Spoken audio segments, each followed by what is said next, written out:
ডিফেন্সে মেঘালাস মার্কুইন হোস্টরা আছেন, অ্যাটাকে ভিনিসিয়াস রাফিনহাদের মতো নাম। তবে এদের ভিড়ে ব্রাজিলের গেম চেঞ্জার হতে পারেন একজন। ম্যানচেস্টার ইউনাইটেডের ক্যাসেমিরো হেনরিক বদলে দিতে পারেন ব্রাজিলের চিত্রই, এনে দিতে পারেন সাফল্য।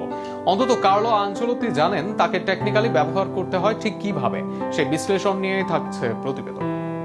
সেলেসাও কোচ হয়ে কার্লো আনচেলত্তি ঘোষণা দেন দলে ফিরবেন ক্যাসেমিরো হেনরিক। তখনও পারফরমেন্সে ধুঁকছেন ক্যাসে, 1.5 বছর ধরে নেই জাতীয় দলে। অপরদিকে একই সাথে ছিল সৌদি যাওয়ার গুঞ্জন।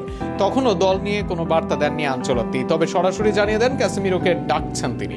কেন কার্লোর এই মন্তব্য, সেটার প্রমাণ ক্যাসে দিলেন ভালোভাবেই। এই মুহূর্তে ব্রাজিলের মাঝমাঠের স্তম্ভ ক্যাসেমিরো। টেকনিক্যালি তো এই মুহূর্তে দলের অন্যতম সেরা খেলোয়াড় ক্যাসে। অন্তত দলের ভারসাম্য রাখতে টেকনিক্যালি ক্যাসেকে ব্যবহারের নেই বিকল্প। টেকনিক্যালি ক্যাসেমিরোর সবচেয়ে বড় শক্তি হলো তার পজিশন বোঝার দক্ষতা। তিনি সবসময় বলের দিকে দৌড়ান না, বরং প্রতিপক্ষ কোথায় পাস দিতে পারে, কোন জোনে বিপদ তৈরি হতে পারে সেটা অনুধাবন করতে পারেন। আর সেটা আগে থেকেই বুঝে জায়গা নেন, ফলে তাকে অনেক সময় স্পেস কন্ট্রোলার বলা হয়। ব্রাজিল যখন আক্রমণে উঠে যায়, তখন ফুলব্যাকদের পেছনে যে ফাঁকা জায়গা তৈরি হয় সেটি কভার করার দায়িত্ব মূলত ক্যাসেমিরোর কাঁধেই থাকে। আর সেই দায়িত্ব ভালোভাবেই পালন করেন তিনি। আধুনিক ফুটবলে কাউন্টার অ্যাটাক ঠেকানোর সবচেয়ে কঠিন কাজগুলোর একটি। ব্রাজিলের আক্রমণাত্মক স্টাইলের কারণে অনেক সময় মিডফিল্ড ফাঁকা হয়ে যায়। প্রতিপক্ষের সুযোগ তৈরি হয় যেখানে কাউন্টার থাকে গোল হজমের সম্ভাবনা। সেখানে বাধা হয়ে দাঁড়াতে পারেন ক্যাসেমিরো। ক্যাসে পাসিং লেন ব্লক করেন, গুরুত্বপূর্ণ ট্যাকেল করেন, আবার দলের জন্য টেকনিক্যালি ফাউল আদায় করেন।